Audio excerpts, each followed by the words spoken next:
Então, pessoal, a gente está fazendo mais um vídeo aqui para a nossa parte de diálogos, né? A gente publicou recentemente um vídeo conversando com meu irmão de sangue de caminhada, né, o Beto, e hoje eu trago também outro irmão de sangue e de caminhada, o sangue que veio da mãe dele, né, porque é minha irmã, e é meu sobrinho, o Saulo, que é da comunidade Face de Cristo, e vai falar com a gente aqui hoje um assunto bem interessante sobre diversos aspectos, né? Que é o vivendo a castidade, né? Salve, dê seu boa noite aí, um abraço para o pessoal do canal Língua Presa. Boa noite, pessoal. Primeiro dizer que é uma honra estar aqui nesse canal, certo? E que é uma felicidade poder estar partilhando com vocês. E mandar um abraço aí para os seguidores do canal Língua Presa, rapaz, crescendo a cada dia mais. Tem que se inscrever e curtir o vídeo, né? Exatamente, o cara tá um blogueiro nato. E realmente é uma felicidade poder estar partilhando com vocês, como o tio Júnior falou, vocês não estranham eu chamar ele de tio, né? É porque realmente ele é meu tio. E é um prazer estar partilhando aqui, tio. Então, Saulo, fala um pouquinho primeiro dessa tua caminhada aí dentro da igreja, que hoje, né, culmina com a faixa de Cristo já há um bom tempo. Fala aí um pouquinho disso tudo para a gente. Pois é, eu nasci, o senhor bem sabe, né? Mas para todos saberem, nossa família é bem católica, né? A nossa matriarca, como nosso patriarca, né? O vovô e a vovó realmente colocaram raízes católicas na nossa família e não foi diferente aqui em casa. Nasci nesse contexto. Tive uma adolescência bem difícil. Papai e Menino mamãe trabalhoso. papai e mamãe sofreram aqui em casa um pouquinho, mas com muita reza da minha mãe, ao estilo Santa Mônica aí com Santo Agostinho. Só tá faltando eu virar o Santo Agostinho, né? Mas estamos na luta.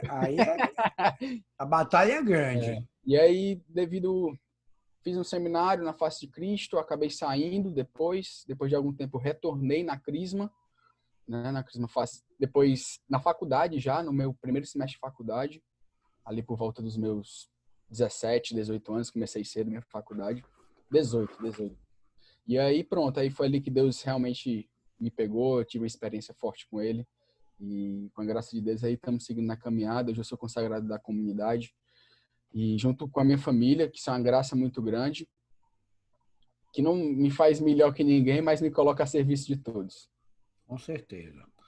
E é importante frisar isso, né? O Saulo, junto com mais dois irmãos, junto com o pai, com a mãe, junto com a namorada, né?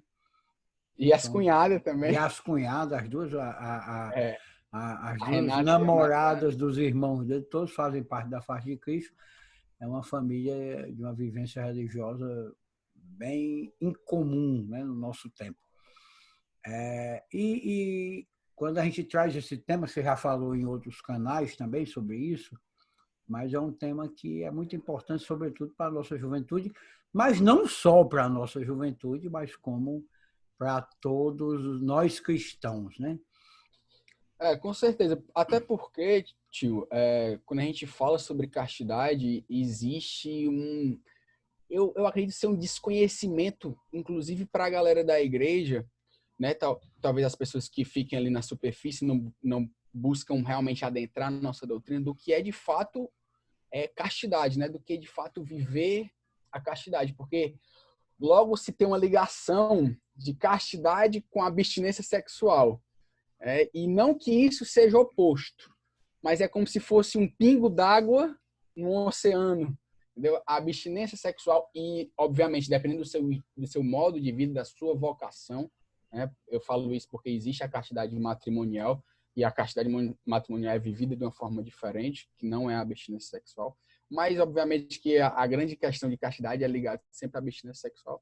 E, de fato, isso é um pingo no oceano, né? Como a gente vai ver hoje, a castidade ela é muito maior e muito mais abrangente do que geralmente o mundo estigmatiza do que seja a castidade. Na realidade é assim, é muito duas considerações. Primeiro, que é muito difícil você viver a castidade fora, aliás, olhando somente para esse contexto estreito, né? Estrito da relação sexual. Né? E outro ponto é que isso é muito comum.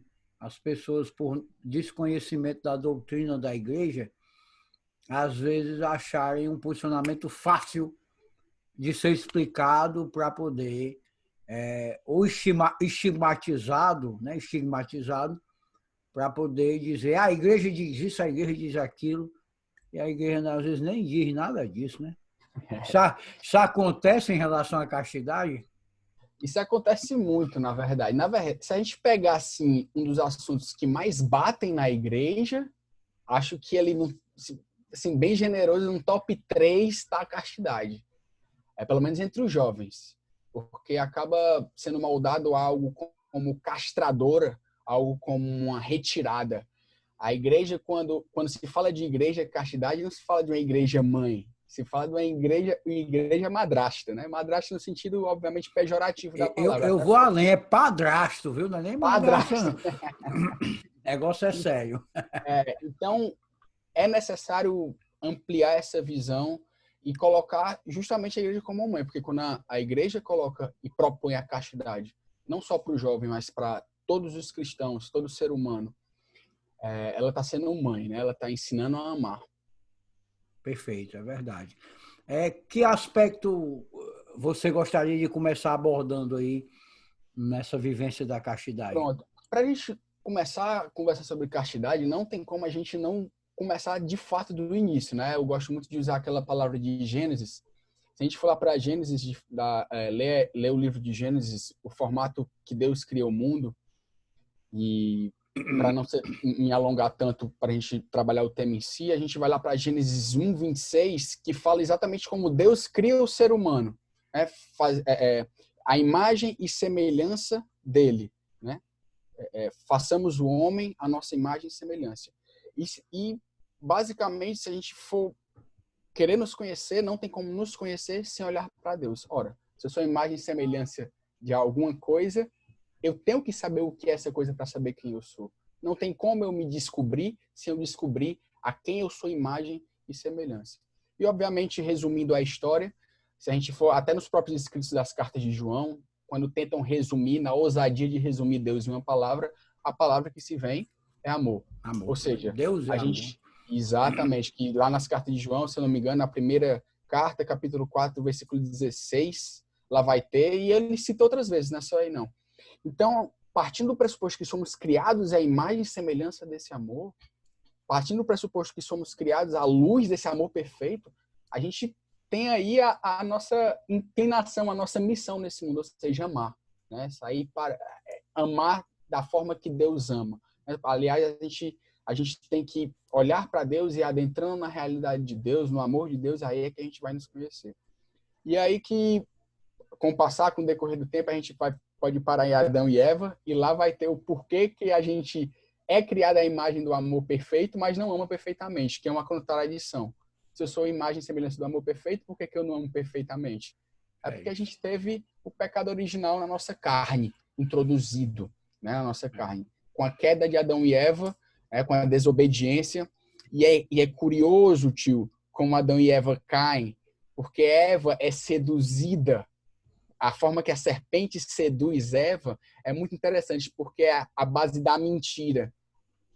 E o que é o sexo desordenado, o que é a vivência de uma sexualidade totalmente desordenada, se não uma mentira de felicidade. Você vai ser feliz livre. Ou sobre outro aspecto que me vem agora, Saulo, um aspecto que eu sempre falo, me vem agora nesse contexto, tá?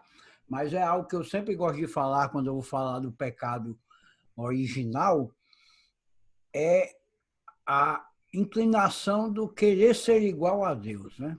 Assim, coma esse fruto, ele não permite que você coma esse fruto, porque você vai adquirir o poder dele, né? E é isso que seduz Eva, né? É isso que seduz a Eva, a possibilidade de ser igual a Deus, né? E é interessante essa sedução, porque é justamente o que não nos leva a querer obedecer ou crer na igreja. É o quê? Eu sou o meu Deus. Exato. Eu sou o Deus da minha vida, né? Exato. Alguém vai mandar em mim, né? Por que vão mandar em mim? É a forma como eu penso, né? Eu não quero renunciar a esse eu mandando, né? Eu que mando, né? Eu que sou o Senhor da minha vida e das minhas decisões.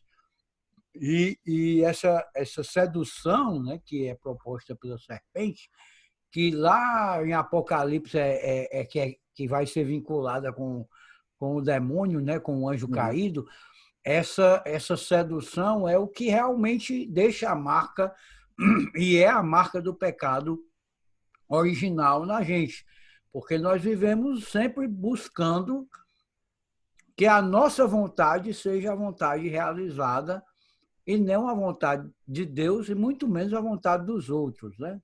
Descer do trono da nossa vida e deixar o nosso Criador assumir esse trono. O que o senhor fala é muito interessante, porque o fruto, quando o pessoal vê o fruto sei lá, por historinhas, por uma coisa criada num teatro que se lembra da maçã, né? Mas na verdade o fruto é do discernimento, é o Do fruto do bem e do mal, conhecimento né? do bem e do mal. E eu gosto de me ater a esse fruto porque ele diz muito do que foi essa sedução do ser Deus. É porque esse conhecimento do bem e do mal não é o conhecimento moral que nós temos inscrito, né? A gente nasce com a consciência, não é algo que, enfim, com amadurecimento. A gente pode calar nossa consciência, o que é diferente, mas a consciência, ela está em nós. Mas não é esse conhecimento. O conhecimento é de eu decidir o que é bom e o que é ruim na minha vida. E eu exemplifico num exemplo bem extremo, obviamente. Por exemplo, agredir a mãe. Agredir a mãe, se eu pergunto para qualquer pessoa vai dizer, obviamente que isso é mal. Se eu perguntar para qualquer pessoa com discernimento razoável, a pessoa vai dizer que isso é mal. Entre bom e mal, bater na mãe, é mal ou é bom? É mal. Tem até o Mas ditado mais feio do que bater na mãe, né? exato. Só que o que é o conhecimento do bem e do mal? Se eu pegar essa situação na minha vida, bater na mãe, que é mal, moralmente falando, e dizer assim, não, na minha vida não é mal, não. Na minha vida é bom. Eu Né? escolho. Eu escolhi que nessa situação vai ser aceitável, né? Exatamente. Eu escolho para minha vida que nessa situação aqui eu posso bater na minha mãe. Isso é o conhecimento do bem e do mal. Isso é ser Deus da vida. E, e o que mais acontece assim, se não nessa vivência, a gente vai abordar, obviamente, a castidade no sentido amplo, mas no sentido mais estrito, que é ligado mais à questão sexual. Se não é na questão sexual, principalmente na juventude, eu quero fazer o que eu quiser, eu quero escolher o que é melhor para mim. Ou seja, eu sendo Deus, escolhas, eu escolho o que é bom. E a gente acaba até não dando ouvidos para pessoas que têm mais experiência que nós, como os nossos pais, né? Que muitas vezes nem precisam ser cristãos para saber que o sexo desordenado é um mal para a vida, enfim, do jovem, do adolescente, né? Mas ainda nesse contexto mais amplo, né? Como é que a gente pode aplicar o conceito de castidade nos nossos relacionamentos de maneira geral? Porque nessa perspectiva em que fomos criados pelo amor perfeito e que depois fomos deturpados a nossa forma de amar com o pecado original, a castidade ela entra em suporte dessa imperfeição, ou seja, ela torna o imperfeito perfeito, novamente. Ela é como se ela pegasse a nossa capacidade inicial da criação e fizesse realidade mesmo diante da realidade do pecado original. Vou explicar melhor. É como se a castidade devolvesse a nossa capacidade original de amar.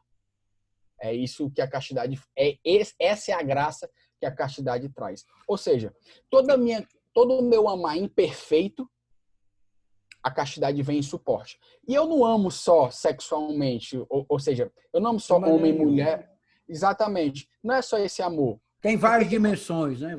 Tem um amor com meu filho, tem um amor com meu pai, tem um amor com meus familiares, o amor de amizade. E se a gente for parar para pensar um pouco nessas formas de amar, elas são desequilibradas. Eu gosto muito do exemplo da amizade. Quem não conhece aqui, se não viveu isso, é porque é difícil ver na gente, é mais fácil a gente ver nos outros, por isso eu gosto de falar. Quem nunca viu uma pessoa, aquela pessoa que não anda sem a outra pessoa. Meu Deus do céu, eu vou para um canto, o fulano tem que ir. Se o fulano não me chamar, meu Deus, acabou meu mundo. Meu mundo desabou, não lembrou de mim. Isso é é desordem de amor, falta de castidade na amizade. Só que é difícil a compreensão dessa falta de castidade porque sempre remete ao sexo. Sexo. E não é. Então, na realidade, é assim, é à medida que eu lanço um controle maior do que eu sobre as minhas vontades. É à medida que eu digo, no exemplo que você está falando do amigo, eu dizer, apesar da minha vontade, meu desejo de estar todo o tempo com esse meu amigo, porque eu acho ele muito legal, eu acho ele inteligente, apesar disso tudo, peraí, né? Vamos moderar.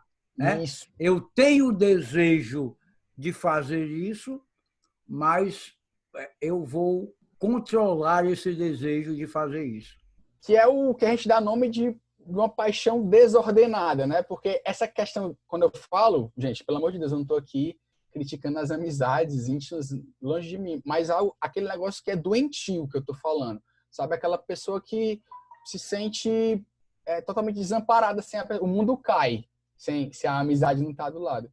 E é uma forma desordenada de amar. Porque no final das contas eu estou colocando a minha felicidade na outra pessoa. Nas mãos daquela pessoa, exatamente. A castidade, ela vem devolver essa felicidade, aliás, vem retirar essa felicidade das mãos dessa pessoa e colocá-las nas mãos de Deus. Ela vem equilibrar, tanto que a castidade ela é muito colocada como sinônimo de equilíbrio, tanto que ela é fruto da virtude de temperança, da temperança. Então, ela justamente vem equilibrar as situações desequilibradas. Na nossa família, do mesmo jeito. Sei lá, eu costumo sempre tratar minha mãe de uma forma grosseira, de uma forma bruta. Claramente tem uma desordem aí. Então, qual é o remédio disso? Castidade, equilíbrio, fruto da temperança. Sabe? Obviamente, de uma forma bem simplista, na realidade, isso é uma luta interna e uma conversão gradual, né? Algo, né, passos mágicos, mas a castidade, sim, é a solução para os nossos desequilíbrios, para as nossas formas desordenadas de amar. Então, ela literalmente ela nos joga na realidade original que nós fomos criados, do amor perfeito. Então, é eu impor controles, eu mesmo impor, com a ajuda de Deus, é claro. Sem ele não dá. Impor controles, eu sempre coloco assim, a minha questão instintiva, né? É o que eu sou empurrado a fazer sem ter controle sobre aquilo e eu passo a impor um controle sobre esse instinto, né? É talvez o que nos diferencie dos animais irracionais, né? Essa capacidade de controlar os instintos, porque o pobre do animal, quando está com fome, meu irmão, ele cai nas armadilhas, tudo que foram armadas, vai ser pego porque foi comer. Né? Exatamente. E é interessante essa comparação do senhor, de nós com os animais, porque é de fato isso. O que nos diferencia dos animais é a nossa capacidade de amar. E desculpa você que tem o seu petzinho em casa e pensa que ele morre de amores por você, mas não verdade. Eu costumo dizer que os animais, eles amam quem dá comida para eles, amam quem dá água, amam quem dá um banhozinho, faz um carinho, eles amam demais. É exatamente isso. E se isso. alguém chegar e fizer um carinho melhor, fizer uma comida mais gostosa, ele vai amar mais, né? Aí a pessoa pode falar, mas Saulo, quando eu chego em casa, ele me recebe tão feliz, balanço. É claro, você é a fonte de toda a alegria dele, você é a fonte da alimentação dele, você é a fonte de afeto para ele. É óbvio que ele se alegra. Ele não tem um pensamento além de si. E é isso que eu depois vou tratar, que é o que é o amor, né? Porque se a gente é criado pelo amor, a gente tem que saber o que é amor. E o cãozinho não ama porque ele só pensa nele. E O seu cão não tem capacidade de uma fome, tá passando uma fome. Meu Deus, o mundo está em crise, todo mundo está com fome. O seu cão não tem capacidade de deixar de comer para lhe dar de comer. E ele não vai sempre lhe relacionar, ele vai ser fiel a isso, porque a felicidade dele está em você. Né? Isso. Da mesma forma que muitas pessoas adoram vou tirar essa palavra, adoram, tá? Mas preferem se relacionar com os animais do que com outros seres humanos, porque é uma gratidão garantida, né? Isso. É uma gratidão que é garantida. Você faz, ele é agradecido, né? É. Você faz. A exceção dos gatos, né? O gato é um bicho meio invocado, mas tudo bem. O gato, às vezes, é agradecido, mas tem muito dono de gato que diz que É ele tem a verdade. vontade própria, né? Ele, além da gente dar de comer, ele tem que suportar É verdade, as o ingratidões. abuso. É, Mas o ser humano, essa gratidão não é garantida, né? Não é uma é. gratidão garantida. Exatamente pelas nossas desordens, né? Porque se Exato. a gente, no mundo ideal, todo mundo ordenado, obviamente que isso não existiria. E também é bom para a gente aprender a não esperar gratidão, né? A gente não tem que Exato, esperar amar de gratidão. uma forma A gente desinteressada. ama sem esperar o retorno, né? É o amor Exatamente. ágape, né? Acho que muita gente se desfaria dos seus dogs aí se o dog não fosse tão Com agradecido, né? certeza. Eu, particularmente, não sou muito de criar gato, não, tá? Pois é. Então, tipo, a castidade ela entra justamente nesse desequilíbrio, né? Nas nossas diversas formas de amar, seja dentro da nossa casa, com o nosso pai. É até estranho pensar, meu Deus, viver a castidade com o nosso pai, com a nossa mãe. É isso que a nossa cabeça tem que quebrar. Essa relação automática de castidade com sexo, castidade com relação sexual. Não, é pingo no oceano isso.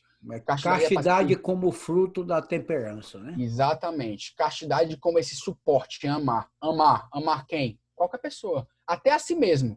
Até a si mesmo. Castidade na sua forma de amar. Essa cobrança exacerbada como a sua deificação também são formas O desordenadas de amar. narcisismo, né? O narcisismo, exatamente. Então, a castidade ensina esse suporte. E uma coisa que eu gosto de abordar é o que é amar. Poxa, se a gente é fruto desse amor, fruto do amor, o que é amar?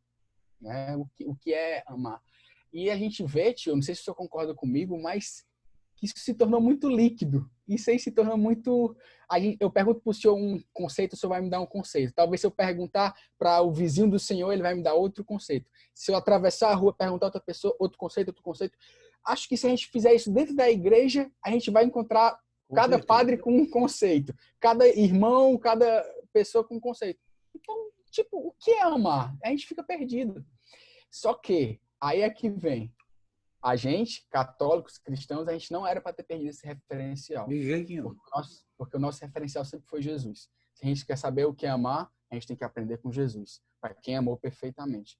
E olhando para Jesus, obviamente simplificando bem, como foi que Jesus amou? Na cruz. Até a morte. Até a morte. Não tem como. A gente pegando... querer a felicidade do outro sem ter motivo nenhum para isso. Exatamente, porque se a gente fosse... Eu não amo porque, eu amo apesar de, né?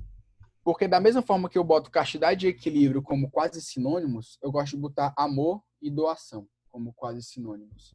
Não existe amor se não tem doação. Não tem como ter esse amor. Pelo menos não quem tem um referencial como Jesus de amor.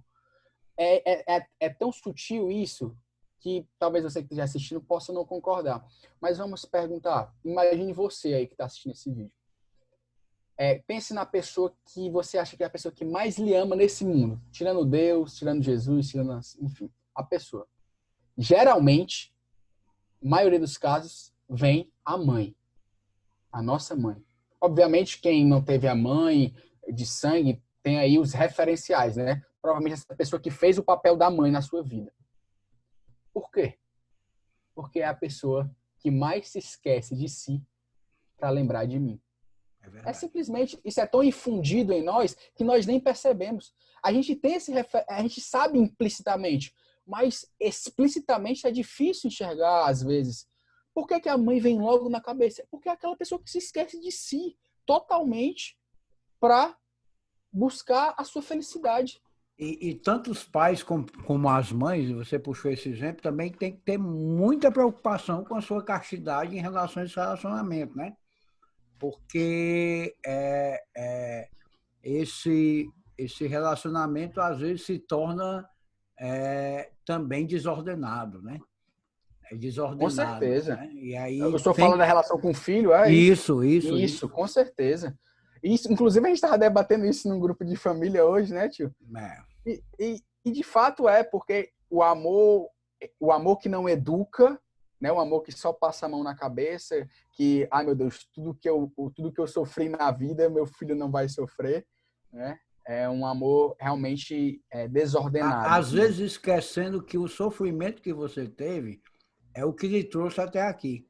Exato. Então, a gente quer evitar que os filhos sofram, mas Querem que se torne algo está, parecido. está evitando que ele crie casca, evitando que ele chegue num ponto que é bom. Então, o sofrimento em si, no final das contas, não é ruim para quem acredita no crescimento. Minha mãe, a sua avó, costuma dizer que crescer dói.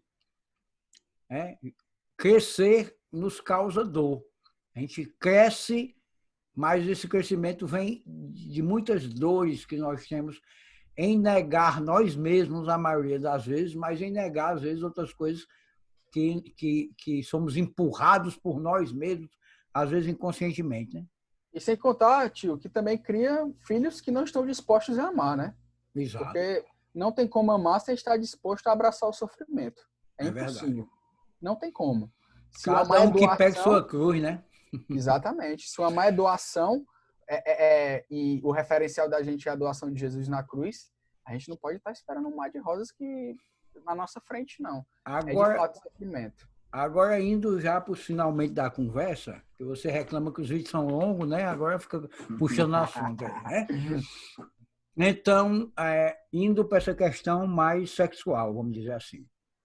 Você não é. Vamos para a polêmica, né? Vamos para a polêmica, sobretudo dentro dos jovens, né? Dentro dos jovens. Eu sou de uma geração que foi adolescente ali, final dos anos 80, final dos anos 90, começo dos anos 90, em que o conceito de santidade era meio que tocado como uma coisa ruim, né?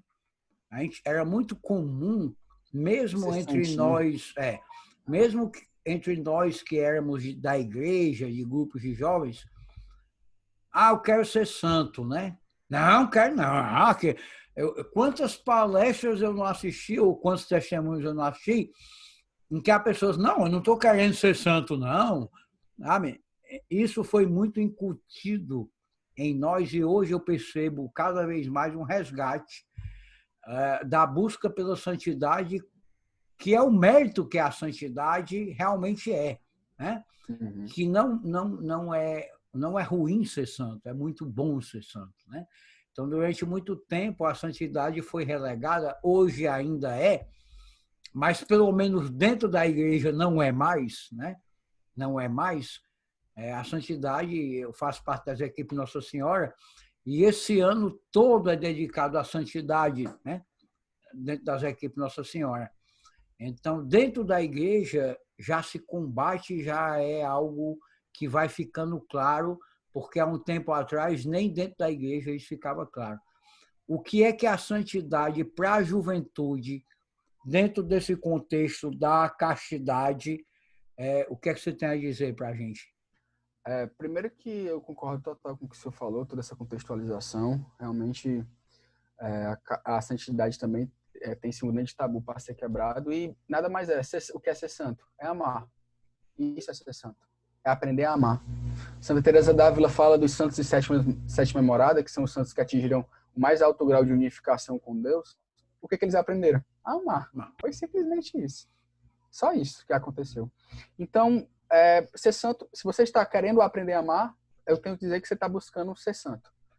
Então, basicamente, trocando em miúdos, é isso. E dentro dessa questão da sexual, da juventude, de fato, quando a gente aprende que amar é doação e que uma das grandes coisas, e eu gostaria de elencar, são várias. Na verdade, tem muita coisa para se falar sobre isso, mas eu gostaria de falar de um ponto para a gente não se delongar muito, que é a questão do sexo, de como a humanidade, a sociedade moderna enxerga o sexo. E o sexo ele virou, na verdade, um ponto de lazer, né? O sexo ele virou um parque de diversão. E dentro da nossa realidade de fé cristã, o sexo ele não é um parque de diversão, o sexo não é um ponto de lazer. O sexo é uma missão. Se a gente enxerga o sexo como uma missão, e uma missão dada por Deus, a gente consegue adentrar mais na realidade, por exemplo, de namorados. Por que que não fazer sexo dentro de uma realidade de namoro? A igreja, ela nos fala que o sexo, né, ela tem duas bases, a unitiva e a procriativa. E eu sempre gosto de, às vezes eu dou palestra sobre isso, e eu pergunto, eu gostaria que levantasse a mão, quem quer ter filho durante o namoro? Curioso que ninguém levanta a mão. Ninguém quer ter filho durante o namoro. Ou Não seja, estão já querendo perdeu nem dentro do casamento, mas tu quer falar no quanto namoro. mais no namoro, né? Então já se tira uma base do sexo. Aí algum gaiato pode falar, mas a unitiva tem, né? De fato, a unitiva tem, mas de uma forma mentirosa no namoro. Porque a união do sexo, ela é apenas a cereja do bolo da união, que a união de vida tem. O senhor é casado e o senhor sabe como era a vida de namorado e como é a vida de casado no sentido de união de vida mesmo. De você acordar do lado da pessoa que você brigou na noite passada. Olha, eu vou dizer um negócio para você, certo? Eu não troco minha vida de namorado pela minha vida de casado nem a pau. Minha vida de casado, apesar de todo o bucho que a gente possa ter, é uma vida maravilhosa, porque quando você casa e quer viver como casado e quer viver A dentro união, quer viver a união, né? Porque aí quando eu falo sexo em cereja do bolo, é justamente a cereja, a coroação dessa união. Quando eu falo de acordo, porque no namoro é muito fácil. Para mim é muito fácil, tio. Eu brigo com a Gabi no sábado, eu passo uma semana sem ver ela, já na outra semana eu já tô morrendo de saudade é querendo abraçar. verdade. Então, tipo, colocar o sexo dentro desse contexto é uma maneira muito fácil de amar. E sabe o que acontece? Ela desestimula eu amar da forma verdadeira. O que é a forma verdadeira? Amando o que a Gabi tem de defeito, amando na conversa. O que é mais prazeroso? A gente não tem como comparar. Separar. É mais prazeroso separar, né? Exatamente. Se Então, for só pelo prazer, né? isso, exatamente. Então, quando eu coloco o sexo nessa realidade, a realidade não tem sentido, não tem missão. Não tem missão. Não tem sentido o sexo dentro da realidade de namoro. Obviamente que eu não tô sendo hipócrita, Saulo. Então quer dizer que é muito fácil, então é porque tu deve ser o santo. Não, um dia eu quero ser, se Deus quiser. Mas não sou ainda. Eu enfrento realidades muito difíceis no meu Como é namoro. difícil, né, meu irmão? Como Como é é difícil. difícil. Eu não nego aqui que existem quedas. Existem quedas. Eu bato no peito não com orgulho, mas porque se existem pregações, pregadores que não gostam de mostrar deficiências e pregam um negócio como se fosse algo muito sublime e romântico viver. Não é romântico. Não é romântico. Eu estava na conversa agora no WhatsApp com a minha namorada, né? E eu mandei mensagem, meu amor, e aí? Tô morrendo de saudade. Nesse tempo de quarentena a gente mal se vê e tal. E aí a gente vai combinando de ver, não, mamãe, mas eu tô sozinho aqui em casa. É claro que se eu for para lá, pode ser que não aconteça nada. Mas É se colocar numa perigosíssimo. é muito perigoso, sabe, tio? Então, são nessas nuances da vida, sabe, nesse mínimo que a gente vai se gastando, aprendendo a amar a pessoa. Por que a gente tem casamentos tão dissolúveis hoje? Porque o tempo de namoro não foi aproveitado aprendendo a amar a pessoa. Foi fazendo sexo, foi fazendo o que tem de bom, sem missão nenhuma, sem sentido nenhum. É verdade. Então, assim, eu agradeço muito essa conversa que a gente teve aqui, Saulo. Eu acho que a gente atingiu o objetivo. Claro que o tempo não pode ser muito demorado, você mesmo me aconselhou, né? É verdade. Mas, assim, a gente tem que tentar ver as coisas. Às vezes, as coisas são muito complicadas, mas fazendo de uma maneira, a gente tenta trazer exemplos, né? Isso é a mesma coisa que acontece com a gula, né? Acontece com a avareza, né? Todos os pecados capitais, eles são muito apontados para essa desordem que nós temos, né? Então, Essas como, paixões, né? né? Eu sou louco por cuscuz e doce de leite. Eu costumo dizer que se você pegar doce de leite e botar vendendo e me disser, ainda tem um perigo de eu morrer, né? Porque é um desejo muito grande, mas a gente tem que se controlar porque sabe que tudo em excesso, né? Tudo desregrado, tudo de maneira desordenada não vai ser bom para mim, né? Tudo posso, mas nem tudo me edifica. Né? Então, dê tchau aí pro pessoal. Primeiro eu gostaria de agradecer o convite, tio. Valeu por ter chamado. E estamos aí quando quiser outro tema, ou então aprofundar mais esse tema. Tem muita coisa para ser falado. Gosto muito de falar esse tema. Apesar de ser uma luta pessoal muito grande, não sou perfeito, sou totalmente imperfeito, gosto de deixar isso bem claro. Tenho minhas quedas e talvez se as pessoas tivessem noção da tamanha luta que eu passo, talvez é um hipócrita. Não, hipócrita é você quando eu deixar de lutar. Aí eu vou me sentir hipócrita e talvez eu pare de falar sobre isso. Mas enquanto eu estiver na luta, caindo e levantando, eu vou estar aqui falando da graça que é lutar para viver a castidade. E agradecer, que Deus possa abençoar todo mundo que esteja assistindo esse vídeo. Amém. Abençoe para todo mundo também, pessoal. Até a próxima. Outro dia a gente marca outra conversa aí. É Valeu, nóis, irmão. tio. Valeu, Tchau. abraço. Tchau, tchau.